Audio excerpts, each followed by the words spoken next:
Hey guys, this is me Jayanthi. Welcome back to my channel world of Kinnera.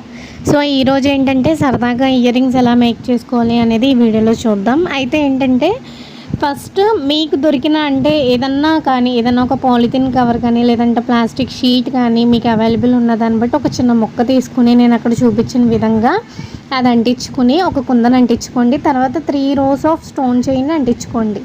So ఈ రకంగా మీకు అవైలబిలిటీని బట్టి మీ దగ్గరలో ఉన్న కలర్స్ మీకు ఏది నచ్చితే అది తీసుకోండి. మార్కెట్లో different types of stone chains available ఉంటాయన్నమాట. మీటర్ వచ్చేసి 25 రూపీస్ నుంచి 30 రూపీస్ వరకు ఉంటుంది. ఇకపోతే గ్లూ వచ్చేసి మనం వాడేది B7000 గ్లూ అనమాట. సో ఆ గ్లూని కూడా మీరు అమెజాన్లో అవైలబుల్ ఉంది. సో పర్చేస్ చేసుకోవాలనుకుంటే చేసుకోండి. అక్కడ ఏంటంటే అది ఆరిపోయిన తర్వాత మనం వెనకాల స్టడ్ బేస్ని అంటించాలి. సో ఈ టైప్లోనే నేనేం చేశానంటే ఇంకో ఇయర్ రింగ్స్ కూడా చేశాను అనమాట. సో మా వాళ్ళ అమ్మాయికి అయితే అలాగా ఎక్సెస్ ఉన్న ప్లాస్టిక్ షీట్ని మొత్తం మనం కట్ చేసేసుకోవాలి. కట్ చేసేసుకున్న తర్వాత ఏంటంటే ప్లాస్టిక్ వల్ల కొంచెం చెవి దురద వచ్చినట్టు అనిపిస్తుంది అనమాట.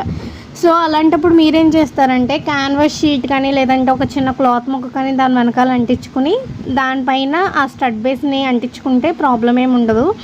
సో ఫైనల్ రిజల్ట్ అయితే మాత్రం చాలా బాగుంటుంది అనమాట. సో మీకు నచ్చితే కనుక డెఫినెట్గా నన్ను సబ్స్క్రైబ్ చేసుకుని సపోర్ట్ చేయండి. ఇంకా ఇలాంటి మంచి మంచి వీడియోస్ వస్తాయన్నమాట మన ఛానల్లో. ఫైనల్ లుక్ అనేది ఎలా ఉందో చెప్పడం మర్చిపోవద్దు. Thank you so much for watching. Have a good day. Bye bye bye.